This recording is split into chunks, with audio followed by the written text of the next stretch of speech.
What's up? What's up? You're hanging with the Beast, episode 1 of Gimme Back My Music. What better way to start a show with that intro? The great STP, the late genius Scott Weiland. Such a great album. Off that album, number 4, one of their best albums by far. Wow. Welcome to episode 1 of the podcast, like I was saying, and it's an absolute pleasure to start a podcast like this, something I've wanted to do for a long time because I am passionate about music, of course, but even more passionate about the era in which I grew up, which was the 90s. Let's talk about the 90s for a second. I always kind of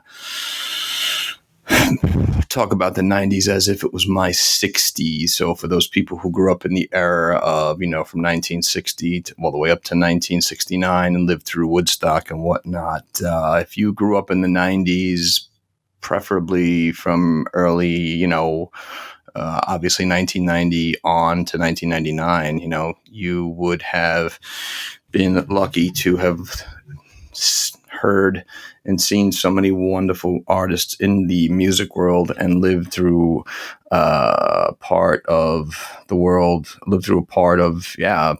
where, time, I should say, when music was transcending in all eras. So that is one of the reasons why I started this podcast, because it's something I'm really passionate about. And it's something I find myself always going back to and listening to ridiculous. I mean, I'm a kid of the 90s, so I live there mentally, physically, spiritually, and musically. And it's where a lot of my favorite artists came from out of that era. So that being said, let me just say that it's a time that I miss a lot. And it'll never, ever come back around. I know that history does repeat itself, but I think in terms of things, there are certain times and periods in life where you are either blessed to live during it. Maybe it's like the 20s with the big bands, or maybe it's during the 60s, like I said, with all the wonderful acts that came out of there, whether it was the British invasion, the Beatles, the Stones, Woodstock, what have you, or the 70s with disco, or, the late 50s with Elvis, Johnny Cash, Jerry Lee Lewis, all the mighty, wonderful innovators who made music what it was. That's what the 90s was to me. And the funny thing is too, there are so many people like myself that agree. And I don't think you can argue with the fact that if you lived during that time, it was such a special time, because there was, oh my God, the world was such a different place, man. And musically, it was just, things were changing every day. I mean, you have to think now. We had MTV at the time that was doing primarily just music videos, and they were introducing new acts all the time. The radio station, regular radio now. There was no satellite radio. There was no XM or Sirius or whatever. It was just, boom, turn on the radio either in your car or in your house, and you would listen to stations like 104.3. I'm trying to think of the other ones, man. 92.3. I don't even know if they're still around. Not really Z100 too much, although they would kind of touch on some of the more famous songs at the time. But it was everywhere. There were record stores. There were, Sam Goody's. There were, oh my God, I'm trying to think of all the other places, man, that you would go to buy music. What was it? Tower Records, right? They had that in the city. They had so many different places where you could go and just spend hours looking through shelves and of new artists, or just like going through, albums and stuff like that. It was such a special time, man. And it was a real moment. I know it was a span of a couple of years, but it was a moment when you think about it, looking back in retrospect of our lives, that was so special. Because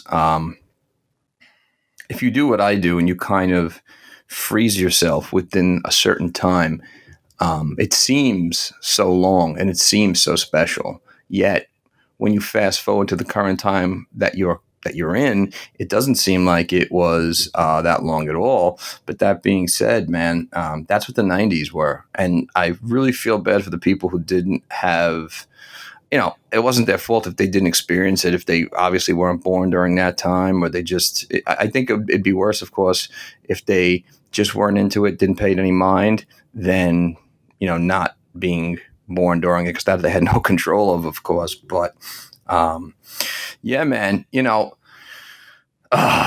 it's funny, man, because when people talk about the 90s and music, the first thing that comes to mind is grunge. And to this day, I don't even know what grunge is. I mean, I'm sitting in front of my laptop and, sometimes I like to just Google the word or whatever and say, what exactly, was grunge? How did that even come about? Who coined that term, man? I don't know, who really did. Just by the first thing that comes up in the dictionary is grime or dirt. Number two is a style of rock music characterized by a raucous guitar sound and a lazy vocal delivery. Really? Lazy vocal delivery? That's funny, because so many of the artists that I absolutely love and look up to had the most amazing voices. And when I'm talking about artists from that time, I'm talking about the greats. Let's talk about the greats. You want to talk about the greats? One of them I was playing during the intro, Scott Weiland. Okay. Chris Cornell, Lane Staley. All right. I mean, in my opinion, it doesn't get any better than that.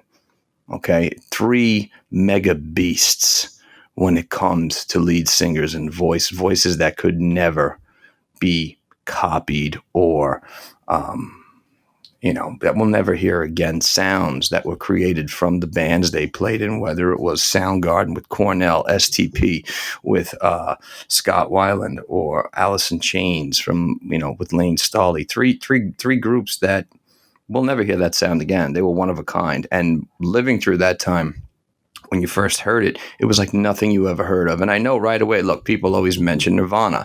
And again, the funny thing about them is I remember when Nevermind came out and Smells Like Teen Spirit came out. Actually, my older brother, who I really pay homage to when it comes to music, because he's the one who kind of got me into so many different types of music, especially Nirvana. I remember him being a teenager, jumping around his room like a madman to that. And I would be downstairs and just hear him pounding on the floor with that song blasting, and I would kind of come near his door and just kind of listen, like, what is he listening to? What is that? And then, of course, I would hear it on the radio. But prior to that, I remember my older brother having Bleach, which was Nirvana's earlier album. And it's funny, when I get into a conversation about Nirvana, the first thing I find that comes up a lot of the time is always Nevermind. Let's face it, Nevermind is probably by far one of the best albums of all time. That definitely kind of revolutionized the 90s, set the tone a little bit for it. It was one of the many that set the tone for the 90s. But I always felt that Bleach was a lot more where Nirvana was at originally from their roots, and being, very punkish and very non-polished and just very mean and real. It was such a amazing album. It's funny. It's one of my go-to albums. Like when I'm exercising and lifting heavy, or I'm just want to change things up, I'll put on Floyd the Barber, or I'll put on, oh my God, any other track from that album. Negative Creep is the one I'm thinking about. Yeah, those are always the ones that really get me going, and that always set the tone. So again, I think it's funny that, it's Nevermind it was an album where they kind of were a little bit more polished and a little bit more, I guess you would say, well-rounded as a band, because you had so many great songs off that album that showed their musical talents. Obviously the one that comes to mind always is Smells Like Teen Spirit, which, it's funny, man. There was a place on Long Island called Hot Skates where we used to have birthday parties. It was a skating rink, which you really don't see anymore. When you say the word skating rink, people kind of look at you weird now. But anyway, you would have a birthday party there for like 2 hours, and there'd be a DJ, and he would play all like the top tunes. And I remember that playing nonstop there as we skated and headbanged around in circles, because that's what you did. You skated in circles basically from like left to right. You went the other way and right to left, but you would try and request that song as many times as you could. But it was that, I remember that tune playing ridiculously, and all the little grungy girls at the time who were teenagers had the ripped jeans and whatnot, and headbanged. It was such a good time, man. But yeah, that's always one of the songs that comes to mind. But then off that album, you have so many other great songs. And like Something in the Way, which was kind of dark. Polly, it had a mixed bag of shells there, but just really showed how talented of a group that they were. And again, I think that they definitely, earned their fame from that time. But, it's always good to go back and look at where these bands came from and how long they really were around for during that time. And again, now just looking at, as I looked up the word grunge, I'm just going through, certain pages, looking. I see Wikipedia. Grunge, sometimes referred to as the Seattle sound, as an alternative rock genre and subculture that emerged during the mid 1980s. Okay, so according to this, it went deeper than that, and that's kind of accurate too. Because if you do your history, you'll know a lot of these bands were around way before the 90s and were just traveling and trying to gain momentum and do the best they can and coming up through the club circuit. Because that was another good thing that I missed too. We don't have that anymore, especially in New York. They used to have these wonderful festivals back in the day that they would be 10 bands at a time and a major a lead act, but they would be promoting all these other bands that were trying to climb the way up, and maybe they had a hit tune, or maybe they had a song or two that was good, and you would be able to hear all these new acts. We don't have that anymore, unless at least that's what I know about it. I don't know anything. I feel like I live in a cave these days, man. And it's like I don't know where. Especially musically, I don't know where you would go to find these things of today. I mean, I know they have satellite radio, and you could go to Lithium, which is an amazing station, or you can go to the 90s station, and you can find things like that promote all things 90s and that grunge era. But as far as discovering new talent, it's a lot different. I think a lot harder these days. You really have to be somewhat of a music archaeologist to find who's out there or who's new, and there's plenty of them, I'm sure, but you always have to be looking. It's not brought to you as much as it used to be, whether it was by radio, by concert, these shows, or by music, television, and videos, which we don't have anymore, man. So again, I miss that, going to those shows and seeing these new groups that we never heard of perform their one hit or two songs or three songs, and then afterwards, you'd go out into the lobby area and they'd be selling a lot of their merch, and you could pick up the stuff and, the single. I remember the days with the single. You used to go to the store primarily just to buy the single. The guy goes, "You want to buy the album?" Like, "Nah, man, I just want the single." But then eventually, you'd buy the album and say, "Oh, the album's really good." Well, you would just buy the album, go to the song and play repeat 1,000 times. But what else does it say here? Emerged during the 90s in the American Pacific Northwest state of Washington, particularly in Seattle and nearby towns. Grunge fuses elements of punk rock and heavy metal, but without punk structure and speed. It's funny, I never really, I guess the term is there, but if you live through it, I just kind of considered it the music. And I guess that they were able to coin that term of grunge and put all these bands in that area, which they always kind of do. I don't know who does it, but they always try and characterize things and put things under certain places, like this is rock and this is metal and this is R&B and this. I'm like, yeah, but why? Who says? So I always felt that a lot of the music that came out of that era, I didn't really consider it anything. I just considered it amazing. And again, I'm talking about other bands too that were very big during that era, for me at least, even like Guns N' Roses, a band that crossed over from the 80s into the 90s, who had major hits in the 90s. What So what are they, like a metal band that survived during the grunge era? I mean, what is that? You know what I mean? Metallica, another group, was like timeless. Same thing. They crossed over into the grunge era, and you're kind of like, so are they grunge? Are they metal? Or what are, like, who are we? What are we considering them today? You know, I never really looked at it that way, but it was an amazing time. Just to reflect back on it, and you know, if you go through that timeline of the 90s music, I mean, it's unreal. It really is unreal. There were so many bands that came out of that era. A few that I mentioned before. Of course, then there was the Mighty Pearl Jam. You know, another band who's like still around, still going hard, putting out new material and whatnot, touring and everything. I mean, I remember when 10 came out. One laugh. I had a ex-girlfriend who I was waiting for to get dressed. And this is back in the day when you used to walk to people's houses when they didn't live too far before you could drive.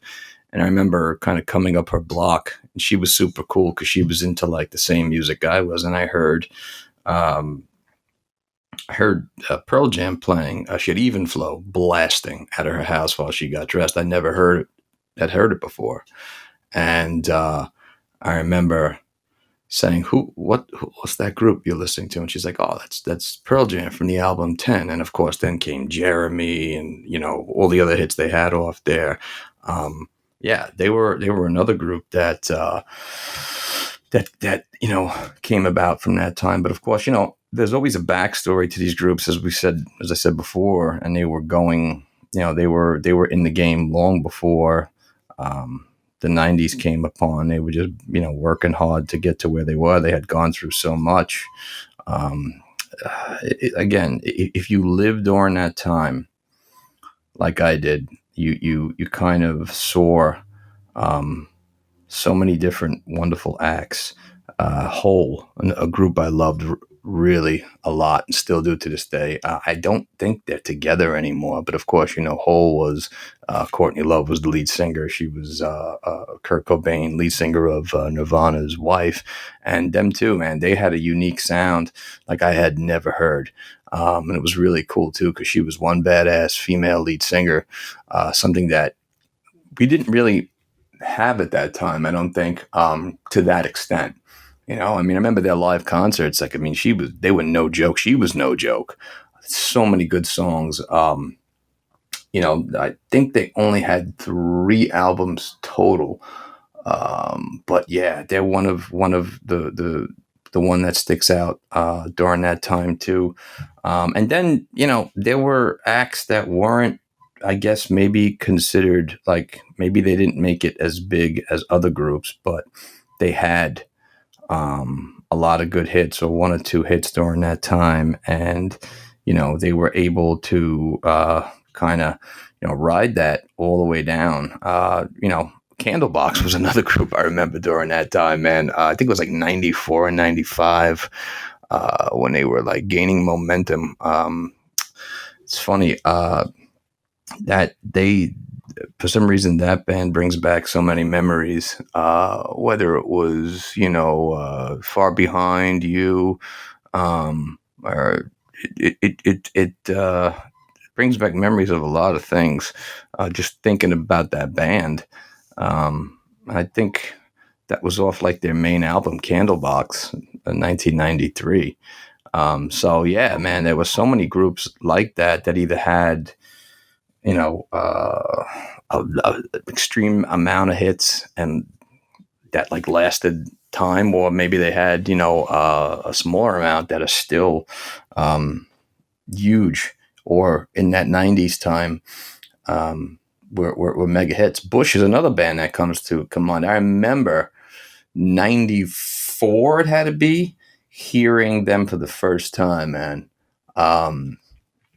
And again, it was, you know, you had to have been there to hear them introduced, or, you know, the radio guy or person, whatever, kind of just introducing them. And you know, it used to be cool because you would hear, they would have sometimes these blocks of radio time where they would donate it to just new and upcoming groups. So you would be able to hear, um, you know, uh, whoever was kind of coming up in the game or who was kind of gaining momentum or who had a hit maybe somewhere uh, in a different part of the world or something like that. But yeah, man, Bush was definitely one of those bands. That's so funny because I just remember exactly where I was when I heard. I think it was off of 16 Stone. Everything Zen. I remember just hearing that intro riff, and I still don't know what the song means to this day. I never really looked into it because I know sometimes songs don't really have meanings per se, or maybe meanings that we can't understand. Or another genius of a move is that they write these songs and kind of leave it up to the listener to interpret. But I never understood what the song was about. But of course, they had that wonderful album 16 Stone where they just banged out multiple hits. Everything Zen, Little Things, Come Down, Glycerine. I mean, again, they were a group that really flourished during the 90's, man. I know they were still around as of like 3 4 years ago, I want to say. I forgot where they were playing. I think it was the Paramount out on Long Island, and I didn't have the chance to make it there. But yeah, man, they're still kicking ass. I don't know if they put out any more songs, but or any new material. But just looking back on that album alone, you had one, two, three, four, five. Another song that came off that album that is one of my favorite songs by them is Alien. I mean, living through that time as a teenager, when you heard certain songs, you identified with it. You identified with the song because it was speaking to you. And it's such a special thing if you can have that camaraderie with a song. You almost feel like for a few minutes or whatever, however long the song is, that song's about you. Like that. And finally, someone that you don't know has embodied how you're feeling or everything you're about in a 2 to 3 minute song. And I think that's what kept us so into all that stuff. Was what it was our 60's in that it was rebellious against the way things were. It wasn't soft and it wasn't, kind of cutesy wootsy, and it wasn't, pretty. It was in your face. It was loud, and it was telling you exactly how it felt. And if you didn't like it, tough fucking shit. And that's what we loved about it, man. I mean, I can only speak for myself, but that's one of the things that I always loved about that era. Um, and again, just looking back on so many of the groups that came out of that era, the large amount of music that they put out during that time, it was so special. I mean, especially when you had the combination of radio and music television. So you would go and watch MTV, and they would either have sometimes live concerts, whatever. Then they started to have those acoustic concerts that were really cool. They had Nirvana, they had Alice in Chains, they had Stone Temple Pilots. Probably three of the best live acoustic concerts I've ever seen. In fact, in my opinion, I think it was Nirvana at their best. If you ever watched that live, I forgot exactly what it's called, but it's that MTV Live Nirvana album. And but STP, it's when you had Weiland had that like long reddish brownish hair, and he was rocking in that awesome rocking chair, singing "Creep."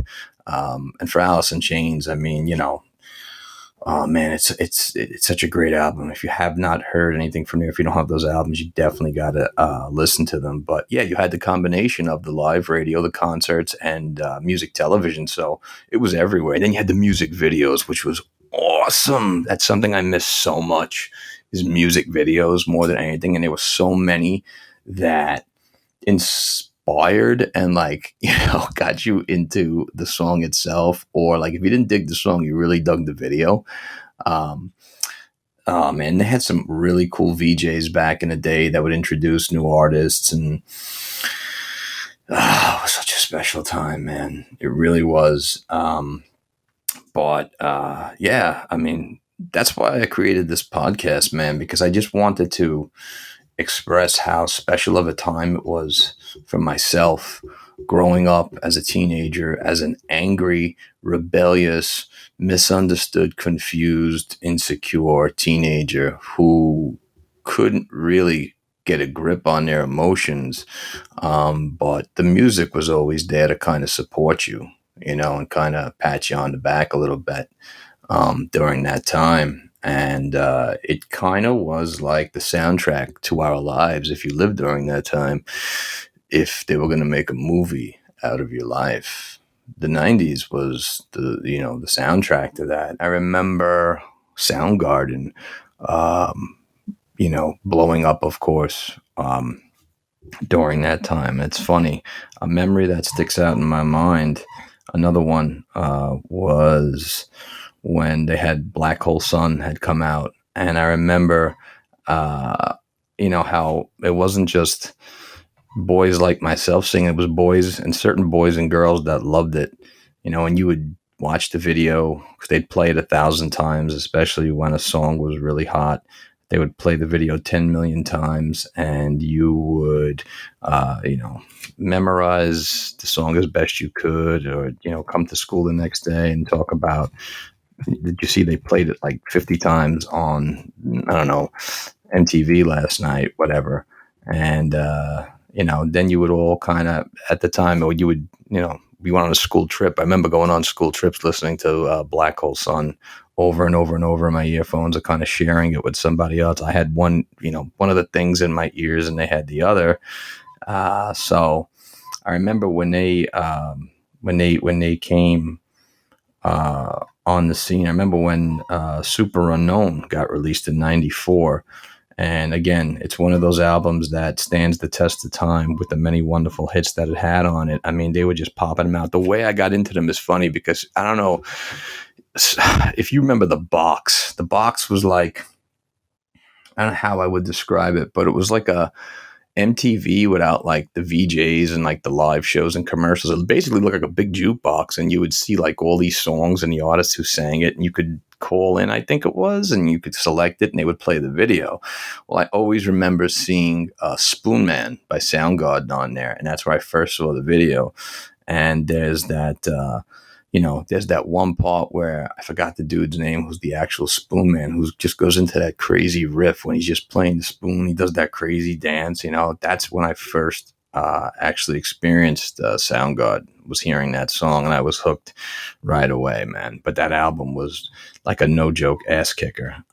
Definitely one of my favorite albums of all time. And again, they had multiple hits off that album. And whether it was My Wave, Fell on Black Days, Spoon Man, Black Hole Sun, Super Unknown, The Day I Tried to Live. I mean, it's insane how many hits came off that album. I know what the funny thing about that is too, is that like Nirvana and so many other bands, they had albums before that, and a lot of good work before that. Like they had Bad Motorfinger in '91, which at the time I hadn't known anything about. I'm not gonna lie, but again, I mean, had Rusty Cage, which is one of their best songs of all time, which Johnny Cash did a superb job of covering. And then my favorite song that they ever made was Outshined. And the funny story about that is, if you're a movie psycho like I am, my favorite film of all time, hands down, is True Romance.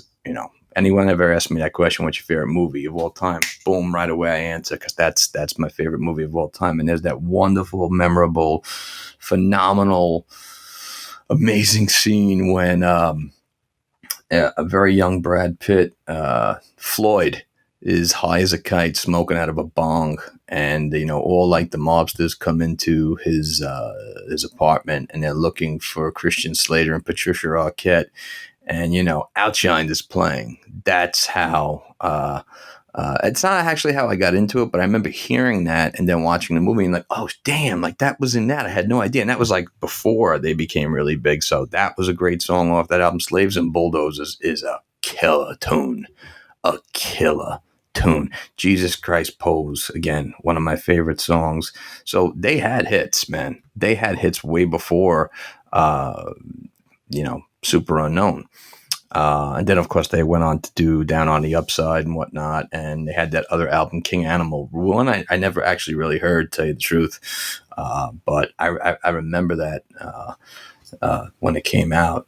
It's funny, too. During that time, you had friends of all different backgrounds and types. I had a buddy who, thank God, was just knee deep in metal and knee deep in grunge, if that's what you want to call it. And, you know, at the time I was experimenting with a little bit of that, a lot of rap.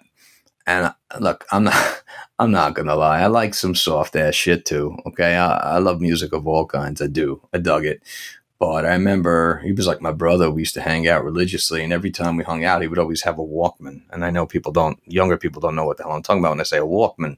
You know, it was basically headphones that played either a tape or you had the one that played. He was very advanced because he had the CD player.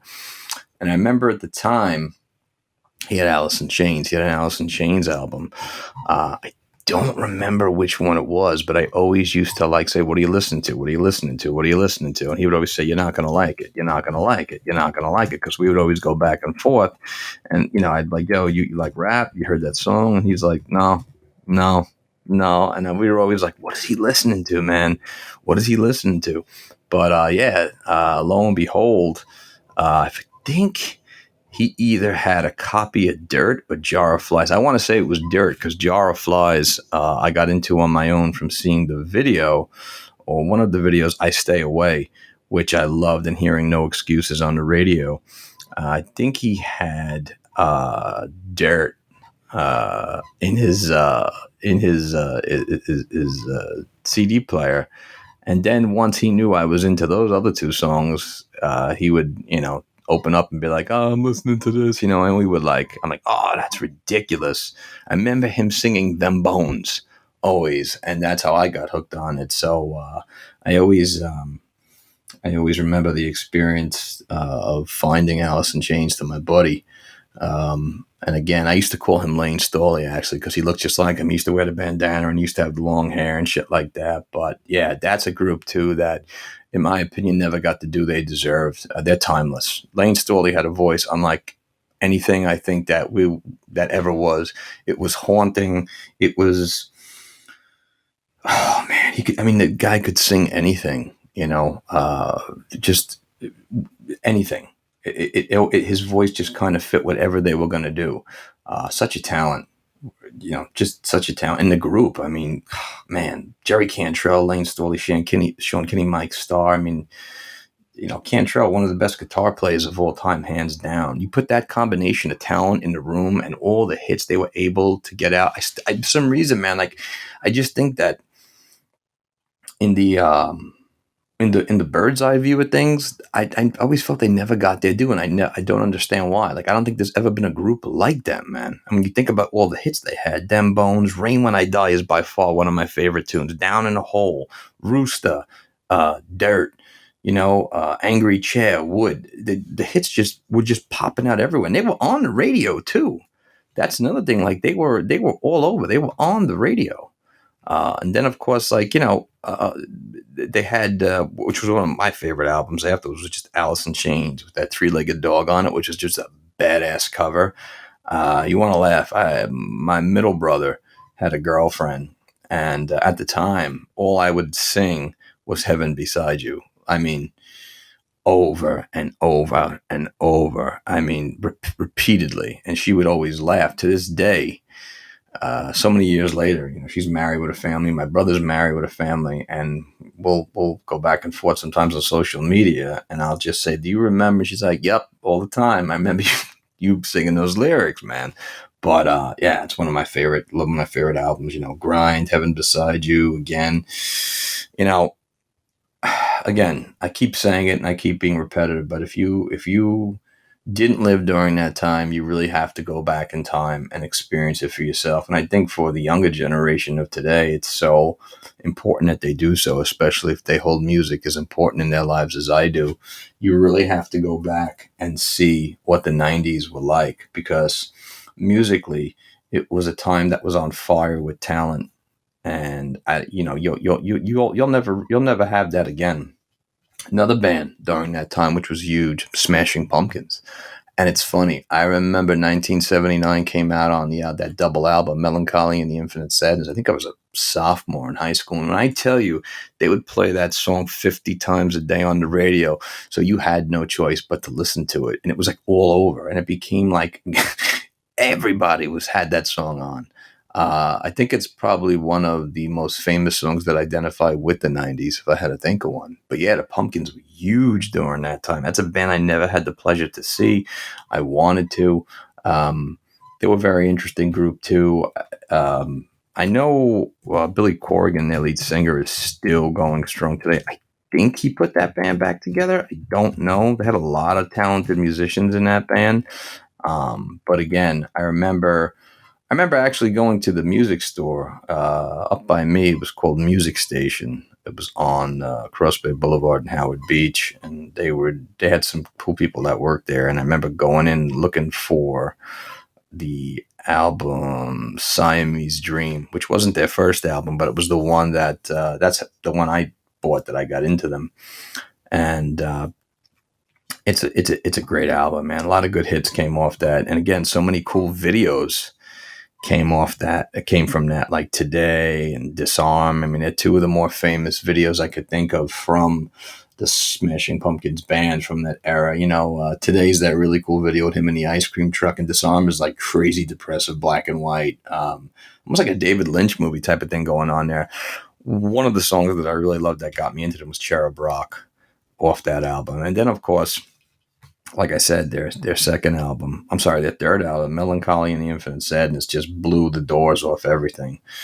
They had that badass picture on the front. I never knew who the lady was on the front of that album. I always was curious to know who that was. If anyone knows, I would really love to know, because I always found it really interesting. It was like really attracted the eyes. Tonight, Bullet with Butterfly Wings, Zero. They had so many hits off that album, but Tonight was one of those, again, one of the best videos I ever saw to a song.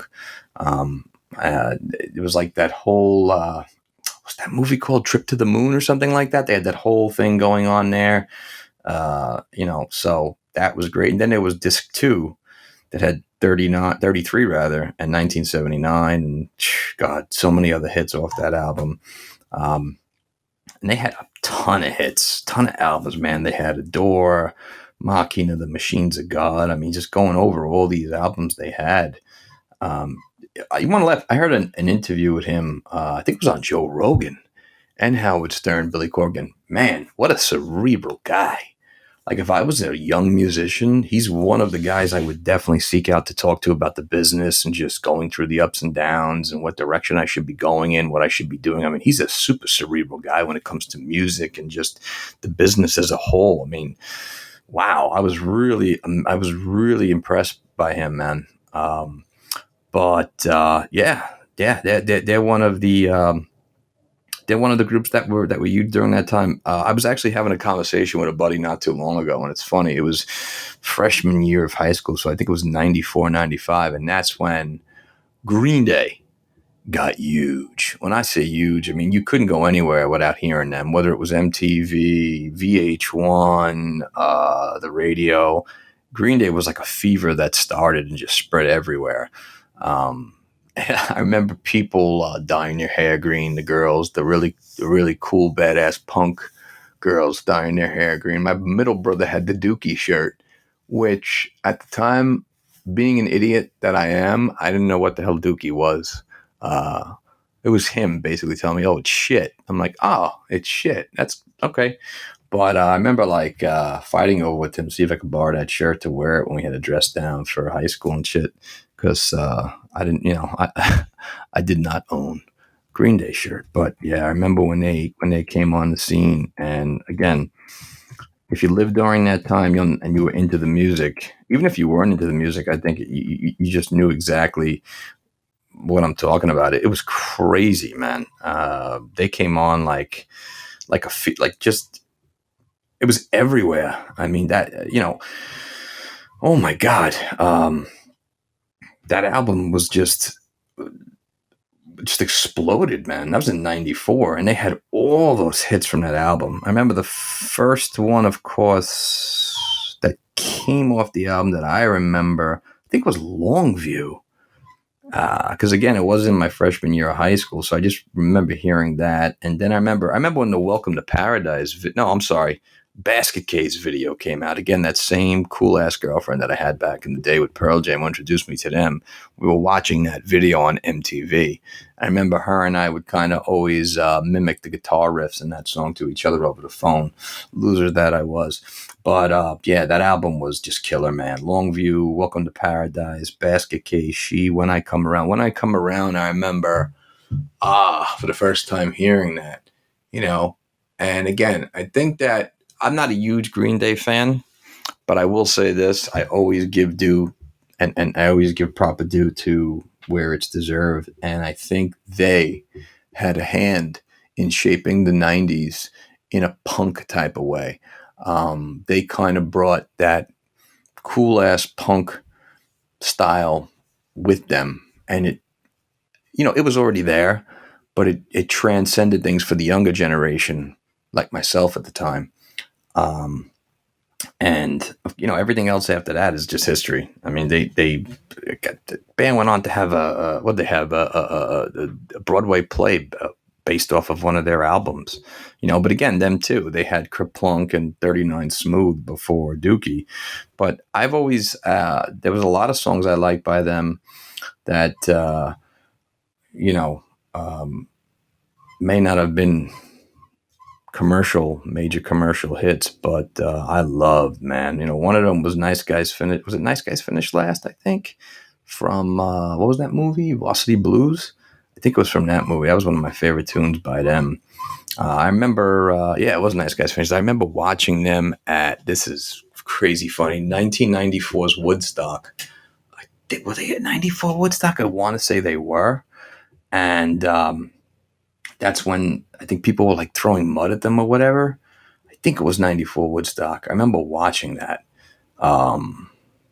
And I remember again, that cool ass girlfriend. I watched it. Remember, you got to have that cool ass girlfriend, man, without a doubt. I watched it live by her house. Remember, we ordered it on pay-per-view. Look at that, man. Is that crazy? We ordered it and we watched. It was a long broadcast, but I remember they were one of the many bands that played there, man. And yeah, Woodstock 94. That's it, man. They killed it. They were filthy. They had all the mud all over them. Oh, dude, they sounded amazing, man. But yeah, you got to give them credit. They lasted the test of time, and they, like I said, they made a lot of commercial hits. Then, I mean, if you can get American Idiot was the album I was thinking about that became a Broadway play. It had a lot of great songs on it, man. And that wasn't even the 90s. That was 2004. So they lasted that long. And times had changed, and they had, American Idiot, Boulevard of Broken Dreams, Wake Me Up When September Ends, which is a phenomenal song. So yeah, I remember Green Day Fever, though. It was crazy. Even when you went to the record store, it was so cool because they used to sell band merch and like the t-shirts. Like people were ripping the Dookie shirt off the hangers and whatnot. Oh man, how many times am I going to say it was such a great time if you lived during that time? It really was, man. It was special.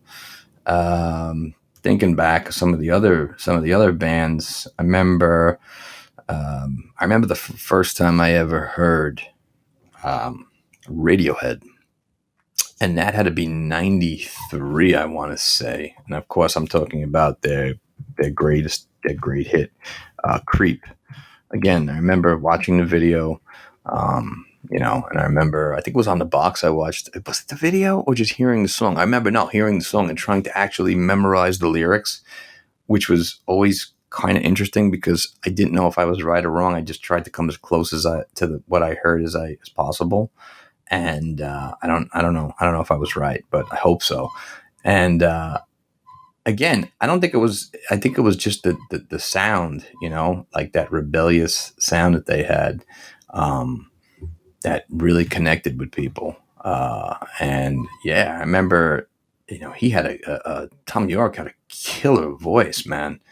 They're another band that have lasted a long, long time. One thing I always respected about them is they just straight up did their own thing. They didn't give two shits about, you know, about, they just did their thing. I have friends who have seen them live. I have not had the pleasure of seeing them live. And a couple of buddies of mine will always be like, yo, it's an experience unto itself, because sometimes they don't play any hits and sometimes they do.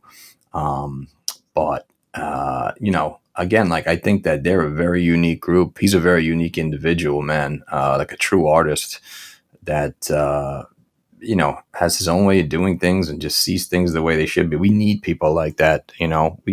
Having people like that, when you think about, again, the lineup of talent that we had during that time, like I said, the Cornells, the Weilands, the Lane Storleys, the Tom Yorks, all these guys, man. It almost seems, I'm a big believer in everything happens for a reason. It was fate that they were all getting big at the same time. Speaking of which, I mentioned STP and Scott Weiland, and we opened with that intro with them, and that's a band that by far is one of my favorite bands of all time. I remember hearing Plush for the first time. Those of you who may be younger, who have never had the pleasure of hearing Plush, oh my God, do I feel bad for you. Please go listen to that right now. By far one of the greatest songs I've ever heard. I'm not a big fan in tattooing lyrics to my body, but if I was gonna, I would definitely tattoo some lyrics from that song to my body. It would probably be Where You Going for Tomorrow.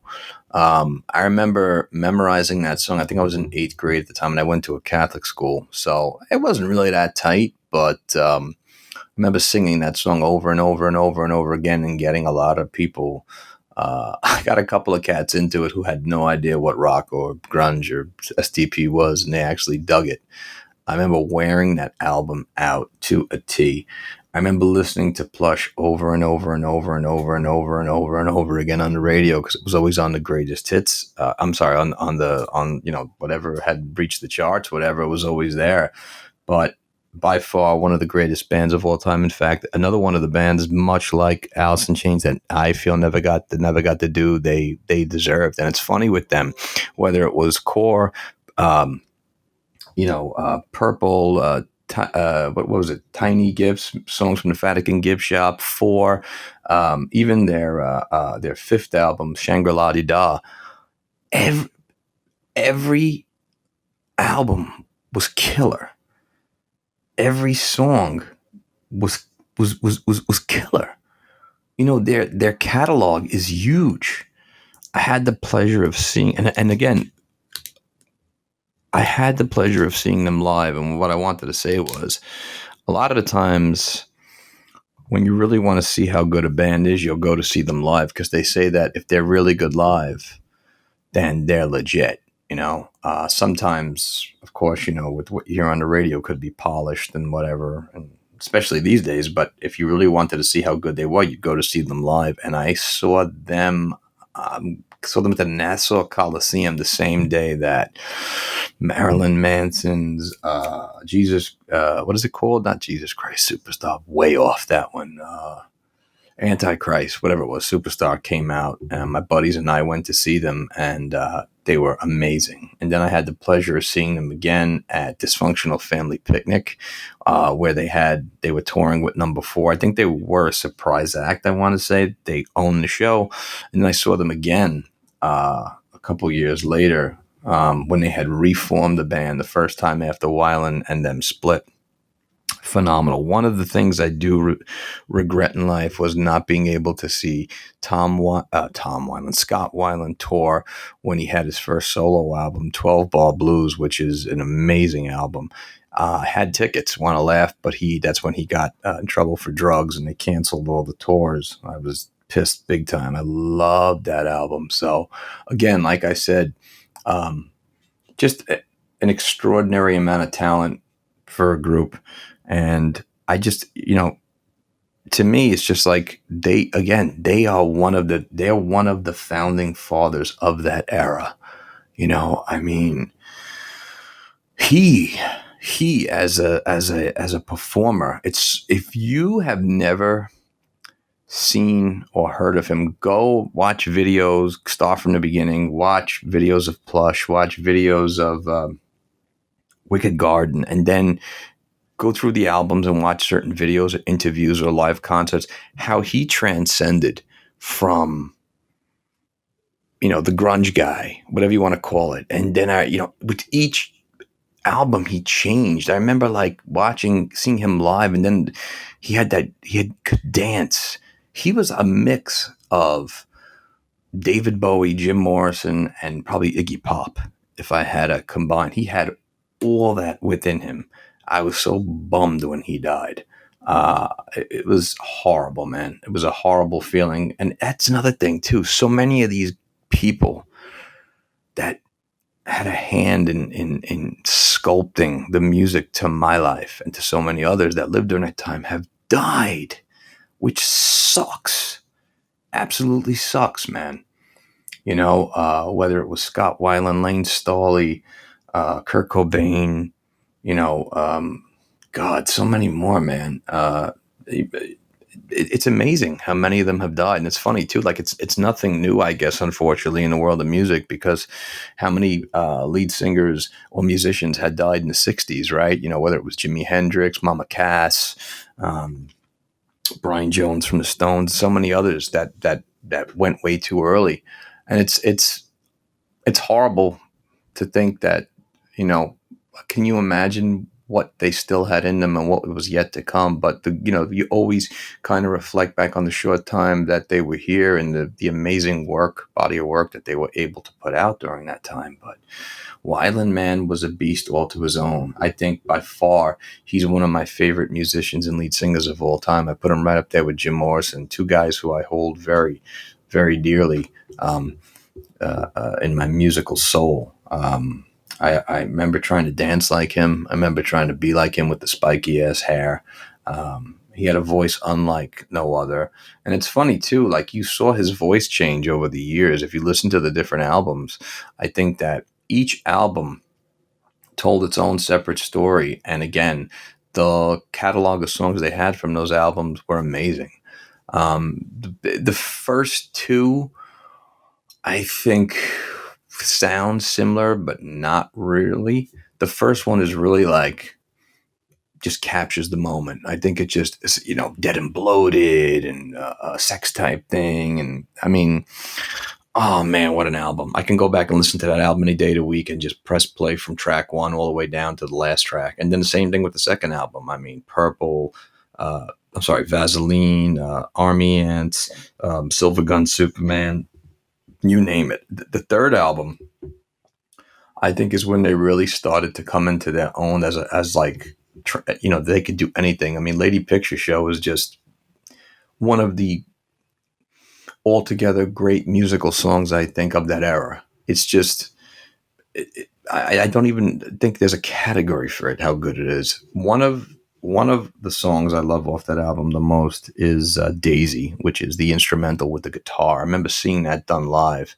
There was a dude in front of me, a couple of floors down. This dude was high as a kite.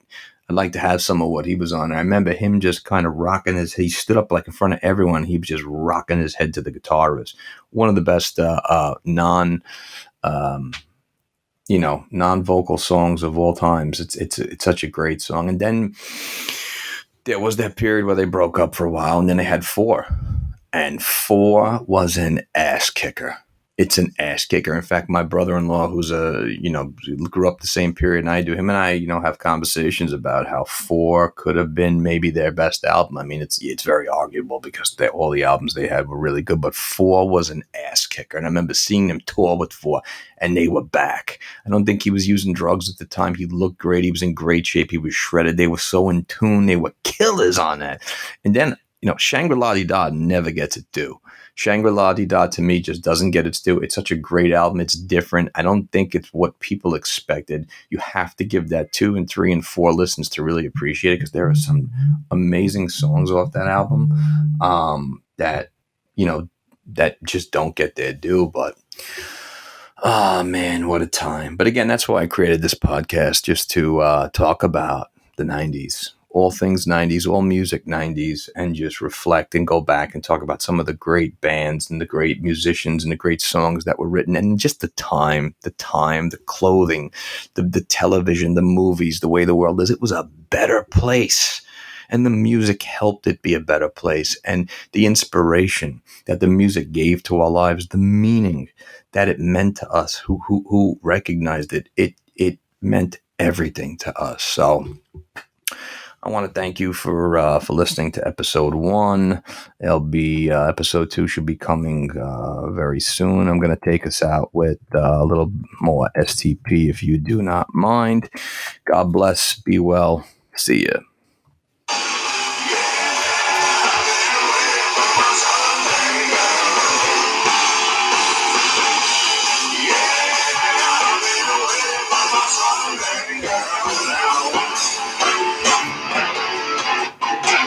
Nice to meet you. Nice to know me.